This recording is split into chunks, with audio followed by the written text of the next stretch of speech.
Marital rape यानी वैवाहिक संबंधों में बलात्कार।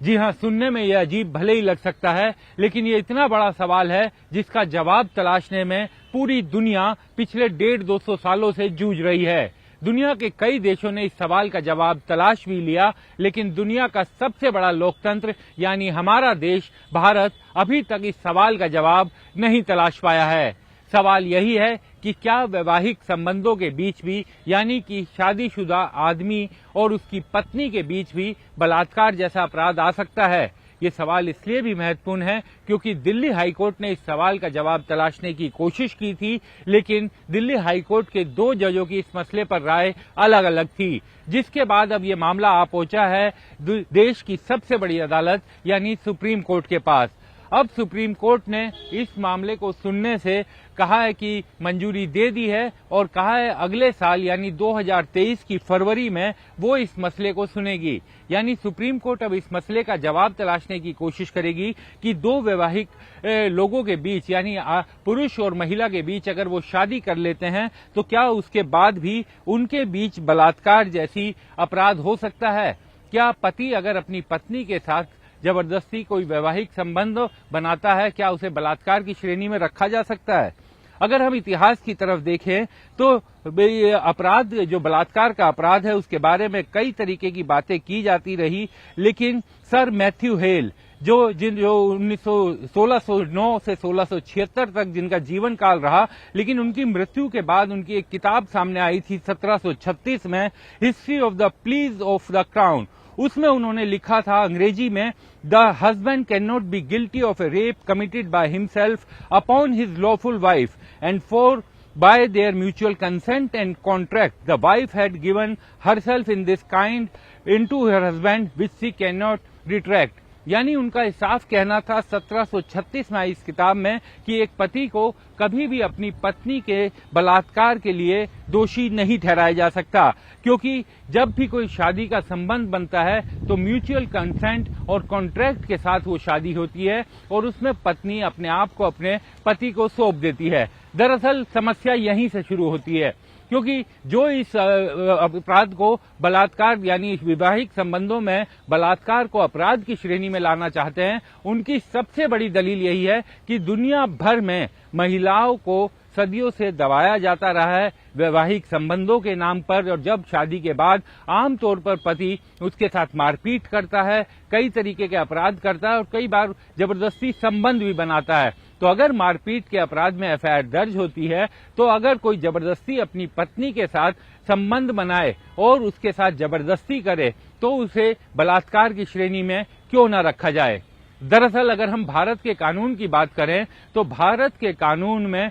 सिर्फ 15 साल से कम उम्र की अगर पत्नी होगी उसके साथ यानी कि माइनर के साथ अगर वैवाहिक संबंध बनाए जाएंगे तो वो अपराध की श्रेणी में आएगा। लेकिन आज की जो वर्तमान स्थिति है उसमें अगर 2 वयस्क पति पत्नी उनके बीच किसी तरीके के संबंध बनते हैं और अगर पति जबरदस्ती भी करता है तो उसे बलात्कार की श्रेणी में नहीं माना जाएगा। यही कारण है कि इस मसले पर लंबी बहस चली। दिल्ली हाईकोर्ट में ये मामला गया और इस साल मई में दिल्ली हाईकोर्ट का इस मसले पर बहुत लंबा चौड़ा जजमेंट आया, करीब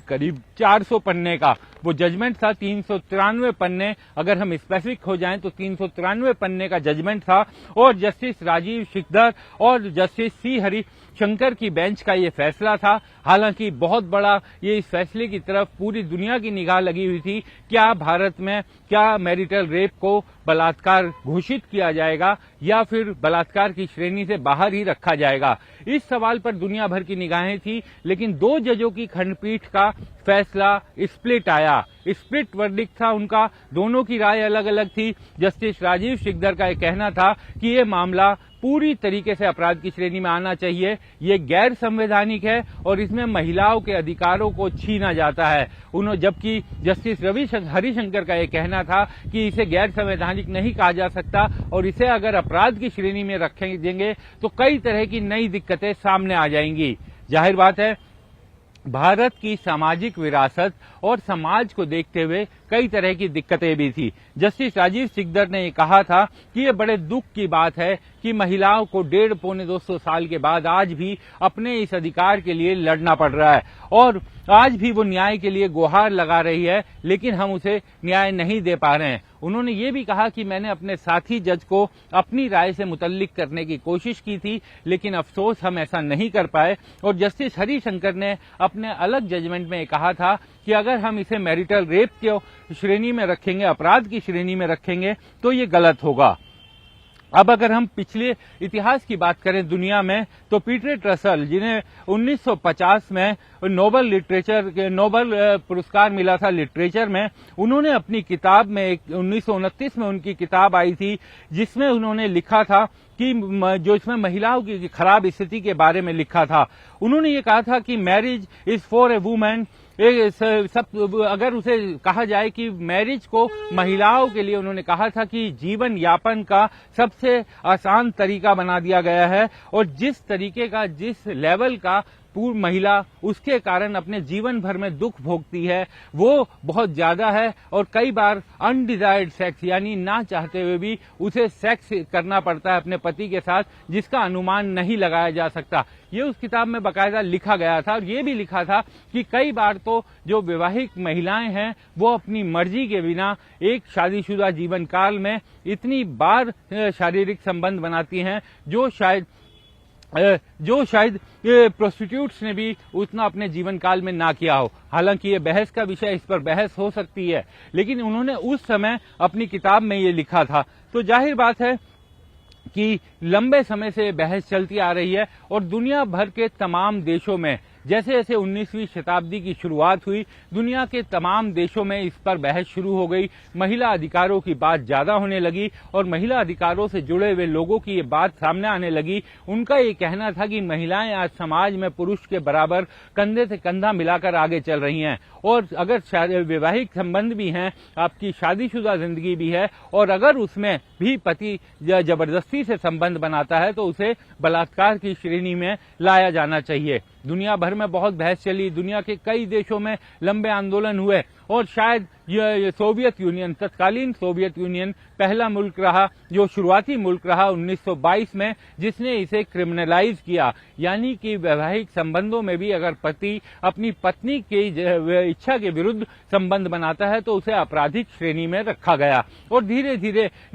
अगर हम 90 के दशक की बात करें तो उसके अंतिम सालों तक दुनिया के कई देशों में, यहाँ तक कि वेस्ट को भी वहां तक आने में काफी साल लगे, लेकिन वेस्ट के, पश्चिम के भी कई देशों में उसे क्रिमिनलाइज किया गया।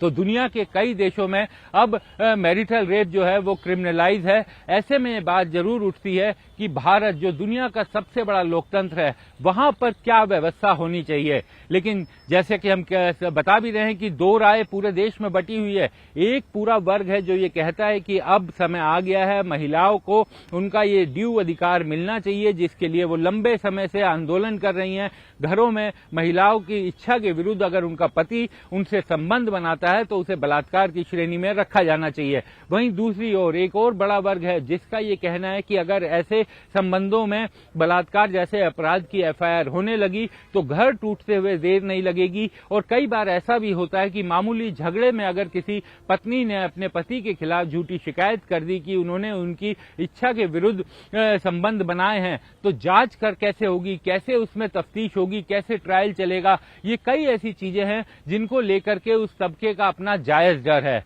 तो बहुत ही गंभीर विषय और इसी कारण दिल्ली हाईकोर्ट के सामने जब ये फैसला आया, लंबी बहस चली थी, तमाम तरह की दलीलें दी गई थी, लेकिन एक राय पर दो जज नहीं आ पाए। ये साफ दिखाता है कि जिस तरीके से समाज में दो वर्ग बटे हुए हैं आधे आधे इस मसले पर, एक वर्ग का कहना है कि इसको पूरी तरीके से क्रिमिनलाइज किया जाए, इसका अपराधीकरण किया जाए। अगर कोई पति अपनी पत्नी की इच्छा के विरुद्ध शारीरिक संबंध बनाता है वैवाहिक संबंधों में तो उसके खिलाफ एफआईआर दर्ज की जाए, बलात्कार का जिस तरीके से अपराध में सजा मिलती है वैसे ही उसे भी सजा मिले। लेकिन एक दूसरा वर्ग है जिसका ये कहना है कि अगर बलात्कार को वैवाहिक संबंधों के बीच में डाला गया तो इससे आने वाले समय में बहुत दिक्कत हो जाएगी। दिल्ली हाईकोर्ट के दो जजों के इस स्प्लिट जजमेंट के कारण कोई रास्ता नहीं निकल आया था। जिसके बाद से जो महिला संगठन थे, फेमिनिस्ट जिनको कहा जाता है, वो लगातार ये कोशिश कर रहे थे कि इसका एक हल निकले। सुप्रीम कोर्ट में भी कई पिटीशंस इस तरीके की पेंडिंग थी और अब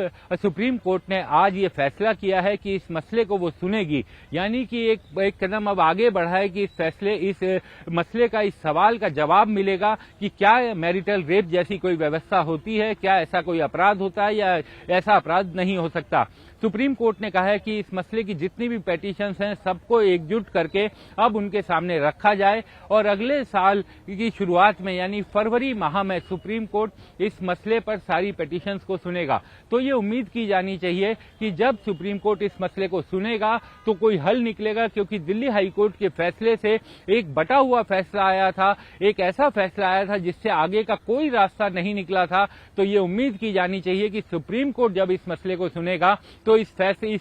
सवाल पर हमेशा के लिए रोक लग सकेगी कि क्या भारत में मैरिटल रेप जैसा कोई अपराध हो सकता है या नहीं।